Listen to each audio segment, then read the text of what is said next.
Hey guys, welcome back. It is TechLock here. I hope you're having a great day. And today I'm presenting you with a very special one-off hero build of Mia. Yes, that is right. She is not a new hero. Typically I do builds of newer heroes that come out or weapon refines and stuff like that. However, I do end my videos saying, hey, if there's an older unit from Gen 1 or Gen 2 that you want me to do a build of, please let me know. And then we have a very active subscriber to this channel. And thank you again, because I know this channel is just getting off the ground, but Yaso, and he asked me to do a build of Mia, so here we are. This one's for you, Yaso.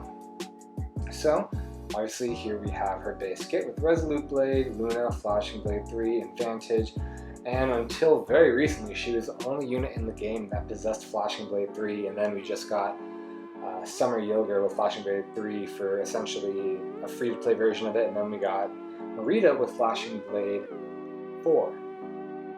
Now, since Marita has Flashing Blade 4 and Mia does have Flashing Blade 3, it would make sense if you're gonna invest heavily into Mia. And I know a lot of these builds, I'm gonna go through more budget-friendly options for these builds, but just because this is Mia, this is a Gen 1 unit,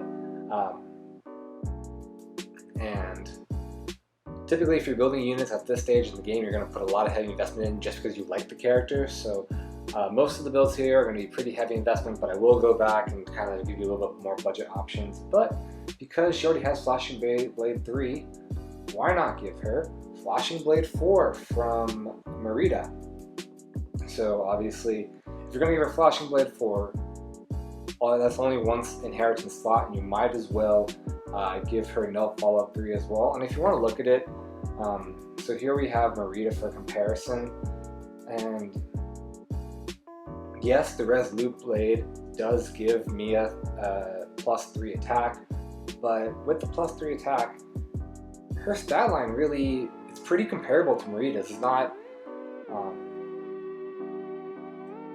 insanely different, and if you look at it, she hits 2 points of damage harder, and is only one speed point slower than Marita, so she can definitely use Marita's kit very, very well. A little bit more resistance, a little bit less defense, again, a little bit less HP, but that's neither here nor there. Obviously, we really want to focus on with Mia here is her attack spread, which 5140 is a great attack spread. I think it really holds up, especially in today's game. And I think Flashing Blade 4 and Resolute Blade are a really great combination, because Resolute Blade deals an extra 10 damage when special triggers, and Flashing Blade deals an extra 5 damage whenever the Flashing Blade condition is met. So it gives us, so whenever your speed is faster than the opponent's speed, and that condition is met, you get this cooldown charge -1, and you get a +5 damage. So whenever the special is triggering, in this case Luna, you're getting an additional 15 flat damage on top of whatever Mia, sorry, 2 M names here with similar skills. Got me confused a little bit, but yeah, an extra 15 flat damage whenever Mia triggers her special. And so obviously Null Follow-Up is great, especially because with this build you want to get that second hit. With Luna being a 3-turn cooldown special, obviously you would initiate combat with Mia, you get -2 from the Flashing Blade effect, you take a hit, and that would bring up Luna, and then on your follow-up attack, that would be where you would strike hard with Luna, plus Resolute Blade, plus that 10 damage and 5 damage from Flashing Blade that we just talked about, dealing a pretty massive amount of damage from Mia here. And again, that Null Follow-Up 3 is a great skill to ensure you get that second attack, especially against units who are running Wary Fighter and whatnot. Threat and speed, 40 speed, it is really respectable, and I think it really should be able to take on around 80% of the units in the game and trigger Flashing Blade for around 80% of the units in the game. But again, we just have so many units that have just ludicrous speed that have come out. Again, Marita, for example, we just looked at her as more speed than her Alm, has a terrifying amount of speed. Legendary Marth has a terrifying amount of speed. Soth, when you build him up, a lot of people have a lot of +10 dagger units with life and death. They exceed speed. So Giving her threat and speed is a really good budget option here in case a unit comes close to her, to try to ensure that the flashing blade condition is met. Also, attack speed bond is, again, her two most important stats are attack and speed here. So attack speed bond is going to buff each by 5, which certainly would not be too shabby with her in combat. Again, if you really are concerned about the speed here, and it does depend on who you're going up against, if you really are concerned about speed and you really want to go in on Mia, I would suggest a wave skill for speed, just so she can get up to 46 while she's by herself, not have to rely on the bonds to get speed. But 46 with the wave skill, I think, just solidifies her speed, and it even promotes more effective use of the flashing blade. But threat and speed is more of a budget use if you're waiting for either a speed wave or don't want to invest fully in Mia.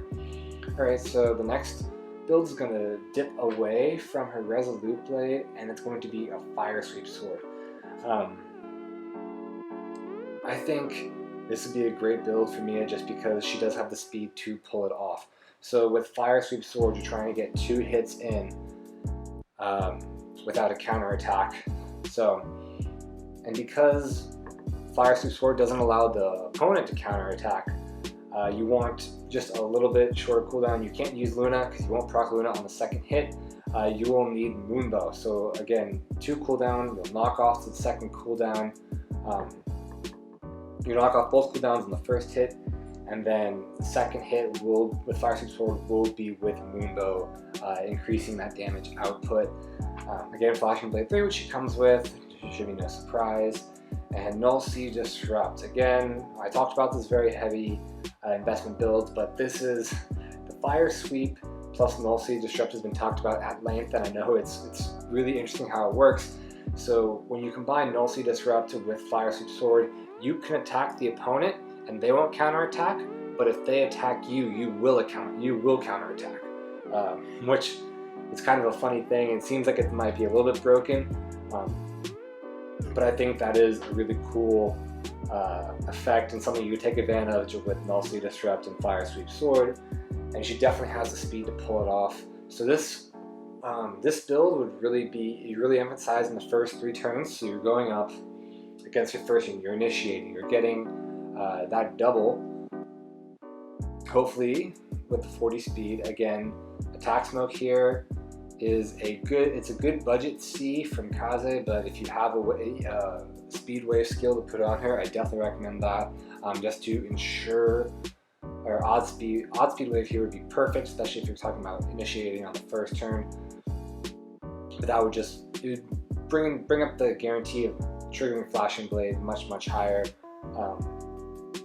But going back, we're talking about attack smoke with a budget build here. So again, you go in, you initiate Fire Sweep sword, first hit, you're getting both those cooldowns off Moonbow, and then the second follow-up hit without a counter attack, you will be dealing that Moonbow damage and hopefully killing the unit. Now we work, now the whole part of the Null Sea Disrupt here is the second phase of the unit. So when the unit comes to attack you, you can actually counterattack the unit, and at this point you're still hoping that you have enough speed to only take 1 hit from the unit. She doesn't have terrible defense. 28-25 is nothing to sneeze at, and definitely if you're going up against a melee unit, 28 should be respectable.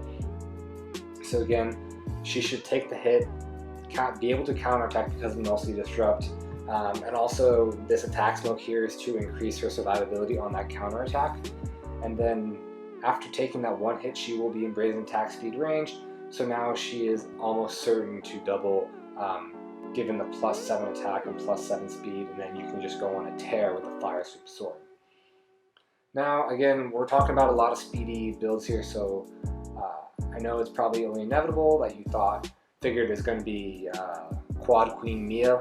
So yeah, she definitely makes good use of a Brave sword. She doesn't have insane amounts of speed, but she certainly can be a great quadder. Again, giving Darting Blow in the Sacred Seal slot when she initiates, that would bring her up to 41 speed. Yes, It does take away from something more effective in the Sacred Seal slot, but again, with the -5 speed penalty from the Brave Sword, you do need to get over 41 speed to just effectively quad and effectively trigger Flashing Blade. I would also say this is probably the most important build for using a Speed Wave. So I would certainly recommend, if you want to do this, Speed Wave would be more important. Just because her speed dips to 35 due to the Brave Sword's effect. Also, if you're going to quad, might as well throw Desperation on it so you get 4 uninterrupted hits. And because of Flashing Blade and Brave Sword and Desperation, if you are in Desperation range and you have Moonbow at 2, first hit takes care of it, and again, it's important, you have to quad, and if you quad, you automatically get the Flashing Blade effect. So obviously, first hit, you take away the 2 cooldown of Moonbow, then you hit Moonbow, then you hit again, and then you hit Moonbow again. So you're hitting basically 2 Moonbows in a single round of combo, which is absolutely ridiculous. But when you do have such a great A skill, such as Flashing Blade on Mia, you can't take advantage of crazy builds. So yeah, this is probably my favorite build. Again, I would say the Null Sea Disrupt and the Null follow-ups are a little bit more premium than the Speed Wave skills, but definitely I think a Brave Sword plus Flashing Blade plus Desperation plus Darting Bow is a very easy and very, very effective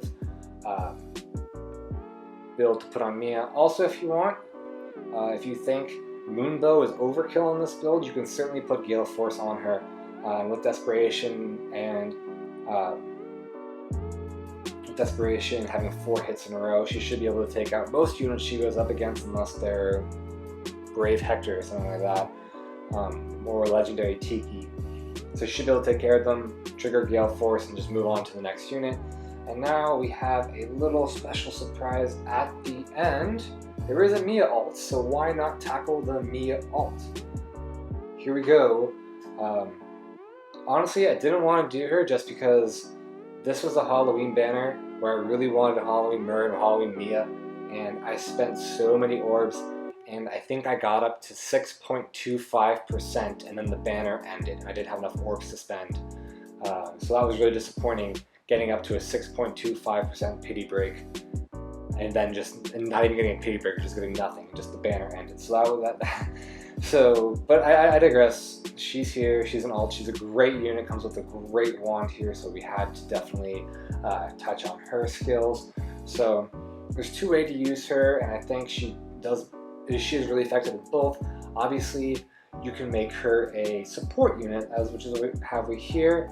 So Witchy Wand, Restore Plus, because there are so many penalties and panic units, and even with the most recent summer banner that's basically revolved around causing penalties, just makes this Restore staff just so much more critical to the game and increases its utility. So obviously Restore Plus would probably be the ideal staff to put on her.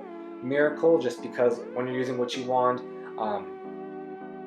you're going to have her close to units, and she will need that extra, as much survivability as she can. She doesn't have the greatest defense and res, and also being flyer adds an extra weakness to her whole kit here. So again, Miracle, just in case you happen to leave her near units and they take advantage of her. Again, anything to increase her survivability is going to be paramount here, so that's why I would do Miracle. Obviously, you can give her a Balm effect, but typically I don't see her as a healing unit. I see her more as an attacking unit to try to debuff and reset all the cooldowns of the foe specials. So again, Miracle would be my go-to special here. Speed Res Bond is a great bond skill. Again, 34 speed and 28 res are good, 40 speed and 34 res are great. There's no reason to change her A skill, it's fantastic. I put Dazzling Staff in her B. It's just, in my opinion, I feel like Dazzling Staff is easier to come across, and then Witchy Wand should just be your Refine. I mean, it depends on your barracks really. If you have whichever one you have to fodder off, obviously Refine the other. But for me, I have excess Dazzling Staff and no excess Wrathful Staff. So I would certainly make sure to put Dazzling Staff on the B and the Refined for Wrathful Staff. And then again, the first one here is obviously going to be a support unit. So again, Chill Attack and Attack Tactic. Two great skills. Attack Tactic is very easy to come by off of Legault. Chill Attack 3 is a seal, which I'm sure everyone in the game has upgraded to Chill Attack 3 at this point, because why wouldn't you? And if I'm going off my arena runs, it seems like every single unit has Chill Attack 3 on them. But it's a seal, so it should be pretty low investment to get the Chill Attack seal. However, if you do want to make her attack, I really do think you can make her a very effective attacker. Not that she has a great attack, but I think it comes down to her using her skills properly. So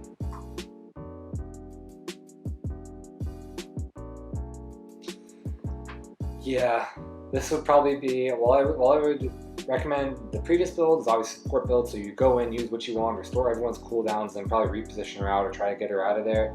I like this build a lot.